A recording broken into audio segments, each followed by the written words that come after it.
नमस्कार। मैं सुनील कुमार आपका स्वागत करता हूं आपके अपने चैनल क्या ऐसा होता है में।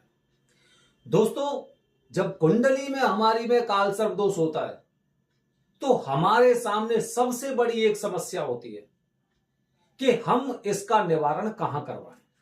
आप जानते हैं, काल सर्प दोष निवारण के लिए कुछ ऐसे स्थान हैं जहां पर लोग पूजा कराते हैं।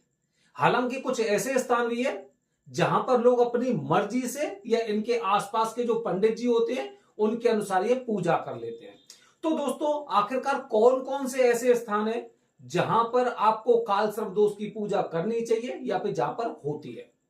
दोस्तों, सबसे पहले श्रीकालाहस्ती। श्रीकालाहस्ती के बारे में आपने सुना होगा। राहु केतु का मंदिर है, भगवान शिव जी का मंदिर मौजूद है यहां पर। ये आंध्र प्रदेश में तिरुपति बालाजी के एकदम पास मान के चलिए, ठीक है। यहां पर आप जब मंदिर में प्रवेश करेंगे तो मंदिर में प्रवेश करते ही आपको बहुत अच्छा एकदम पॉजिटिव महसूस होगा। अच्छा, यहां पर मंदिर में पूजा होती है और मंदिर में जो पूजा होती है वो आप यहां पे मान के चलिए 500 रुपए से 5000 तक अलग अलग तरह की पूजा होती है। इसके पश्चात दोस्तों, अगर हम बात करें त्र्यंबकेश्वर की, त्र्यंबकेश्वर को काल सर्प दोष निवारण के लिए सर्वश्रेष्ठ स्थान बताया जाता है और माना जाता है कि यहां पर काल सर्प दोष से संबंधित समस्या यहां पे, क्योंकि त्र्यंबक है ना, तो त्र्यंबक को चुंबक की तरह माना जाता है कि आपके अंदर से उन दोषों को खींच लेती है और वो दोष यहीं पे रह जाते हैं। इसके पश्चात दोस्तों, तीसरा स्थान उज्जैन महाकालेश्वर। बताया जाता है कि मृत्यु लोक में, पृथ्वी लोक में महाकाल की पूजा होती है और यहां पर कराई गई कोई भी पूजा, यहां पर कराई गई कोई भी पूजा बहुत अच्छे फल देती है और पूजा सफल होती है। इसके अलावा और अन्य स्थानों की बात करूं तो प्रयागराज में बासुकी, नाग बासुकी मंदिर है वहां पर, या फिर ऋषिकेश के गरुड़ चट्टी में भी इस तरह की पूजाएं होती हैं। काफी लोग अपने घर के आसपास ही जो भगवान शिव जी का मंदिर है या फिर उसके आसपास अगर कहीं पे भी कोई घाट दिखाई दे गया, किसी भी तरह का घाट हो, वहां पर ये लोग पूजा करवा देते हैं या फिर कर लेते हैं। अब दोस्तों, हमारे मन में शंका उत्पन्न होती है कि आखिरकार मुझे सर्वश्रेष्ठ फल कहां मिलेगा। सर्वश्रेष्ठ फल कहां मिलेगा? तो दोस्तों, अगर आप जानना चाह रहे हैं कि काल सर्प दोष निवारण के लिए सर्वश्रेष्ठ स्थान पूरी पृथ्वी पर कौन सा है, तो पूरा वीडियो देखिए। अगर अच्छा लगता है तो कमेंट बॉक्स में हर हर महादेव जरूर लिखना। दोस्तों, शुरुआत करते हैं श्रीकालाहस्ती। श्रीकालाहस्ती आंध्र प्रदेश तिरुपति बालाजी के पास ही भगवान शिव का मंदिर या फिर राहु केतु का मंदिर से बोला जाता है। यहां पे जब आप पूजा करेंगे, हालांकि मंदिर में पूजा होती है और माना जाता है यहां पे पूजा कराने से राहु केतु शांत हो जाते हैं, राहु केतु के दुष्प्रभाव खत्म हो जाते हैं। इसलिए अगर दक्षिण भारत की मैं बात करता हूं तो दक्षिण भारत में सबसे ज्यादा लोग काल सर्प दोष के लिए या उससे मुक्ति के लिए, राहु केतु की शांति के लिए श्रीकालाहस्ती जाते हैं। लेकिन यहां पे देखा जाए तो यहां पे आप देखेंगे यहां की पूजा में सिर्फ राहु और केतु की पूजा होती है, राहु और केतु की पूजा। तो मतलब जो भी कुंडली में जिस तरह से राहु और केतु परेशान करते हैं, हमारे जीवन में कुछ कठिनाइयां लेकर आते हैं, वो दोष इनका यहां पर समाप्त हो जाता है, ऐसी मान्यता है। इसके अलावा यहां पर किसी और तरह की पूजा नहीं होती है। किसी और तरह की मतलब यह है कि अगर आप राहु केतु की पूजा करने जा रहे हैं तो जो विधि त्र्यंबकेश्वर में, अगर मैं त्र्यंबकेश्वर से मुकाबला करता हूं तो जो विधि त्र्यंबकेश्वर में, उस विधि से यहां पर पूजा नहीं होती है। यहां की पूजा मान के चलिए कि करीब 45 मिनट के आसपास की पूजा होती है, जो मुख्य पूजा होती है, मुख्य देवता की पूजा होती है। यहां पे भगवान गणपति की पूजा नहीं होती, वरुण देवता का पुण्यवाचन वंदना नहीं होती है। इसी तरह से नवग्रह की शांति भी यहां पर नहीं होती है, ठीक है। तो इसीलिए लोग जब शांत करने की वो आती है ना, स्थिति आती है कि मुझे वहां पे जाना चाहिए, तो लोग ज्यादातर साउथ के लोग वहां जाते हैं क्योंकि इन लोगों ने वहां का नाम सुना है कि श्रीकालाहस्ती राहु केतु का मंदिर है, इसलिए यहां पे पूजा कराओ।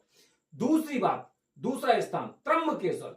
दोस्तों, त्र्यंबकेश्वर को इसी तरह से नहीं बताया जाता जो काल सर्प दोष के लिए सर्वश्रेष्ठ स्थान, उसकी कुछ महत्वपूर्ण वजह है।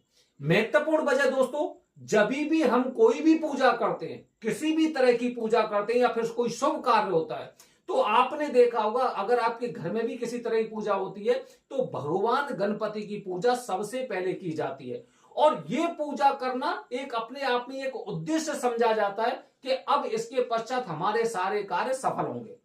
आपने अपने आसपास देखा होगा, अगर किसी इंसान की शादी होती है तो कार्ड पे भी भगवान गणपति का फोटो पहले होता है, श्री गणेशाय नमः पहले लिखा रहता है, या फिर भगवान गणपति से संबंधित कोई भी मंत्र वहां पे अवश्य आपको मिलेगा। तो मतलब पूजा के सफल होने की सबसे बड़ी गारंटी भगवान गणपति की, प्रथम देवता गणपति पूजा। अच्छा, इसके बाद मैं बात करता हूं पुण्यावाचन वंदना। वरुण देवता का पुण्यावाचन वंदना इस तरह से माना जाता है जैसे कि ये मान के चलिए कि आपके जीवन में वरुण देवता की उतनी भूमिका जितना कि एक इंसान को जल की जरूरत होती है। तो यहां पे पुण्यावाचन वंदना हो रही है। इसके पश्चात आपका नांदी श्राद्ध हो रहा है, कुल देवी पूजन हो रहा है, षोडश मातृ का पूजन हो रहा है। इस तरह से ये क्रम चलता रहता है। इसके पश्चात जो आपने पूजा श्रीकालाहस्ती में की, राहु केतु की पूजा आपने श्रीकालाहस्ती में की, वही 45 मिनट की पूजा इन सारी पूजाओं के बाद होती है। सारी पूजाओं के बाद, जैसे कि सबसे पहले गणपति की पूजा, भगवान गणपति की, वरुण देवता का पुण्यावाचन, षोडश मातृ का पूजन, नांदी श्राद्ध, उसके पश्चात मुख्य देवता काल देवता, राहु और केतु, इन 3 देवताओं की पूजा इसके पश्चात यहां पे होती है। और उसके पश्चात नवग्रह की शांति के पश्चात हवन। इसीलिए यहां पर इस पूजा को सर्वश्रेष्ठ बताया जाता है और माना जाता है कि प्राचीन काल से, सनातन काल से काल सर्प दोष के लिए सर्वश्रेष्ठ स्थान इसी को मानते हैं, क्योंकि यहां पर जो पूजा की पद्धति है वो पद्धति ऐसी है कि हम नवग्रह में से केवल अगर किसी एक देवता की या किसी 2 देवता की पूजा करते हैं तो हमें ना एक तरह से हम एक मान के चलते हैं कि हमें नवग्रह की भी पूजा करनी चाहिए।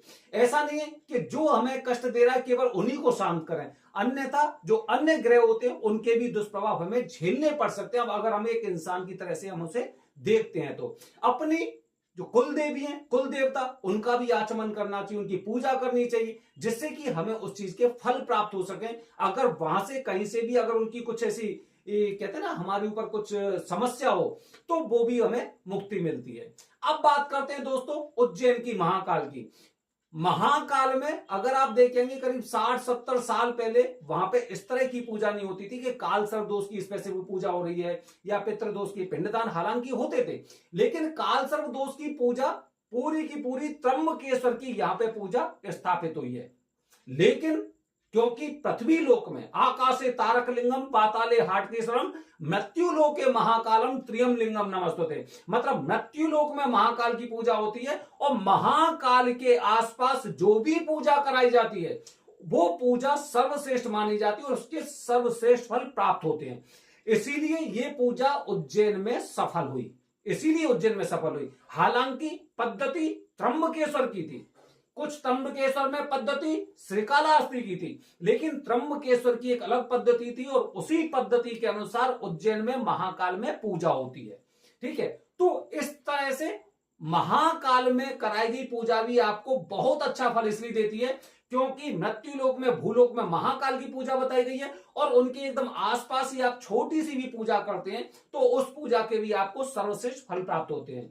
बाकी अगर मैं अन्य और स्थानों की बात करता हूं दोस्तों, तो जैसे गरुड़ चट्टी हो गया या फिर वासुकी नारायण नाग मंदिर हो गया, नाग वासुकी मंदिर हो गया प्रयागराज में, ये स्थान भी ऐसे हैं जहां पर अपनी अपनी विधियां हैं। ये लोग क्या करते हैं, यहां पे इसी तरह से जो ये पद्धति जानते हैं, खासकर इनमें मुख्य बात ये होती है कि ये लोग राहु केतु की पूजा करते हैं और उसके पश्चात कुछ राहु और केतु के कहीं कहीं पे भी जाप भी करवाते हैं। तो इसीलिए ये लोग ये मानते हैं कि इस तरह से हम ये पूजा यहां पे कर सकते हैं।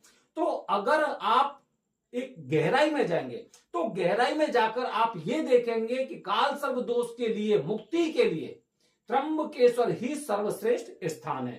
त्र्यंबकेश्वर को इसीलिए यहां पे सर्वश्रेष्ठ बताया जाता है क्योंकि यहां पे पूजा की विधि और पद्धति एकदम यूनिक है और यही की है और वो विधि भी यहां पर आपको सर्वश्रेष्ठ मिलेगी कि अगर गुरुजी कोई मंत्र पढ़ रहे हैं, मंत्र का उच्चारण कर रहे हैं या आपकी पूजा करा रहे हैं तो निश्चित रूप से आपको समझ में आएगा कि यहां पे पूजा करने का फल क्यों प्राप्त होता है। हालांकि त्र्यंबकेश्वर मतलब त्रिदेव मौजूद हैं। तो यहां पर कराई गई पूजा से ब्रह्मा विष्णु महेश भी साक्षात रूप से प्रसन्न होते हैं। और जैसे कि गौतम ऋषि को वरदान प्राप्त था कि इस वाले क्षेत्र में कराई गई पूजा से आपको लाभ प्राप्त होगा, तो निश्चित रूप से आपको लाभ प्राप्त होता है। हालांकि आप सकालाष्टी में पूजा कर सकते हैं, आप त्र्यंबकेश्वर में पूजा कर सकते हैं, आप उज्जैन में पूजा कर सकते हैं। बाकी जो भी और स्थान है जो बताए गए हैं, अगर आपके आसपास फेमस हैं तो आप देखेंगे कि उससे ज्यादा फल आपको खासकर त्र्यंबकेश्वर मिल सकता है, उज्जैन में मिल सकता है। ये दो सर्वश्रेष्ठ स्थान है, क्योंकि मृत्यु लोक में तो महाकाल की पूजा हो रही है और त्र्यंबकेश्वर की जो पद्धति है वो सनातन से चलती आ रही है, इसीलिए इस स्थान को सर्वश्रेष्ठ बताया जाता है। तो दोस्तों, निर्भर करता है आपके ऊपर कि आप पूजा कहां पर करने वाले हैं और किस तरह की पूजा करने वाले हैं।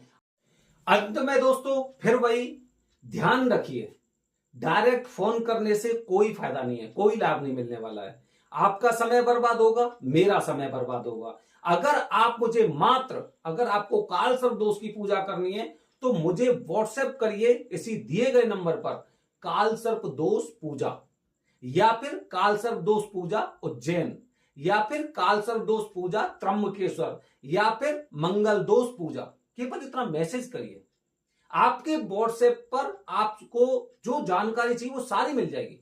जब उसे आप ठीक से पढ़ लेंगे, उसके बाद अगर फोन करेंगे तो शायद बहुत कम शब्दों में, बहुत कम मिनट में और हम लोगों की बातचीत हो सकती है, और जो डाउट होंगे आपके वो भी एकदम उसी समय क्लियर हो जाएंगे। तो फोन करने से पहले व्हाट्सएप करिए, बाकी आप खुद समझदार हैं। बने रहिए हमारे चैनल के साथ दोस्तों। हर हर महादेव, हरिओम।